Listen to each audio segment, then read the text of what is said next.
বৈষম্য বিরোধী আন্দোলনে পুলিশের সাথে ব্যাপক সংঘর্ষ হয় ছাত্র জনতার। জীবন বাঁচাতে এক পর্যায়ে থানাগুলো থেকে পালিয়ে যায় পুলিশ। অনেক থানায় ব্যাপক ভাঙচুর ও অগ্নিসংযোগ করা হয়। এ সময় থানাগুলো থেকে বিপুল পরিমাণ অস্ত্র ও গোলাবারুদ লুট করে নিয়ে যায় দুর্বৃত্তরা। অন্তর্বর্তী সরকার শপথ নেয়ার পর এসব অস্ত্র উদ্ধারে নেওয়া হয় পদক্ষেপ।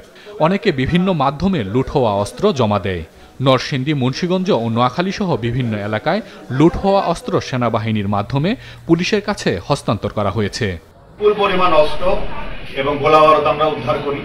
তার মধ্যে যা আপনাদের সামনে আছে টোটাল 60 বিভিন্ন ধরনের অত্যাধুনিক অস্ত্র এবং প্রায় 4000 রাউন্ড বিভিন্ন ধরনের গোলাবারুদ আমরা গত 5 তারিখে উদ্ধার করে এই নরসিংদী জেলায় নিয়ে আসি। সেগুলো বুঝে নেওয়ার জন্য জেলা প্রশাসকের পক্ষ থেকে একজন ম্যাজিস্ট্রেট আছে, তো আমরা আটাশ ইস্ট বেঙ্গলের পক্ষ থেকে আমি লেফটেন্যান্ট কর্নেল ফাহিম এখন এই সকল অস্ত্র র্যাব-10 কর্তৃপক্ষকে বুঝিয়ে দিচ্ছি।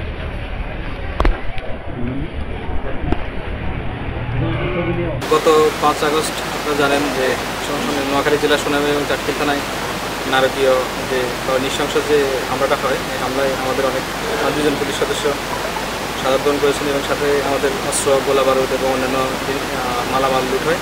এ পর্যন্ত বাংলাদেশ সেনাবাহিনী এবং বাংলাদেশ আনসার ওনাদের সহায়তা এবং জনসাধারণ সবাই মিলে সহায়তায় প্রায় এ পর্যন্ত আমরা প্রায় আনুমানিক 70% মতো আমরা অস্ত্র এবং অ্যামুনিশন রিকভারি করতে পেরেছি। এখনও কাজ চলছে। আমরা সবাইকে আমাদের এসপি স্যার এবং মাননীয় স্বরাষ্ট্র উপদেষ্টা মহোদয় সবাইকে অনুরোধ করেছেন যে যেন আগামী শুক্রবার বা আগামী 7 দিনের মধ্যে যে টাইমলাইন দেওয়া আছে ওইটার মধ্যে যাতে সবাই যারা আছেন এখনও সোনামুড়ি এবং চাটখিল বা অন্যান্য জায়গায় যাদের কাছে অস্ত্র আছে তারা যেন নিকটস্থ থানায় বা সেনা ক্যাম্প অথবা আনসার ক্যাম্প বা সিভিল প্রশাসন যাদের কাছে সম্ভব আপনারা একটু আমাদের এই 2 থানা থেকে লুট হওয়া অস্ত্র আপনারা দয়া করে জমা দিয়ে যাবেন। সবার কাছে আমার স্বনির্বন্ধ অনুরোধ, আপনারা এই দেশের যে পুলিশ বাহিনীর যে সবার জন্য যে সেবা, এই সেবার দারুণ মুক্ত করে দেন। আশা করি ভালো সেবা পাবেন। পুলিশ সদর দপ্তরের তথ্যমতে লুট হওয়া অস্ত্রের মধ্যে গত 18 আগস্ট পর্যন্ত উদ্ধার করা হয়েছে 826টি অস্ত্র এবং 20,778টি গুলি, 1,482টি টিয়ার শেল ও 71টি সাউন্ড গ্রেনেড। পুলিশের পক্ষ থেকে জানানো হয় অস্ত্র ও গোলাবারুদ উদ্ধার চলছে। কারো কাছে অবৈধ অস্ত্র থাকলে নিকটস্থ থানায় জমা দেওয়ার জন্য অনুরোধ জানানো হয়েছে। সারা দেশে 639টি থানার সবগুলোর কার্যক্রম চলছে।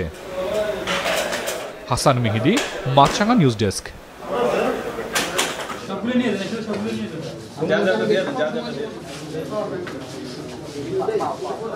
কাইন্ডলি আপনাদের কমপ্লিট হলে একটু নাস্তার জন্য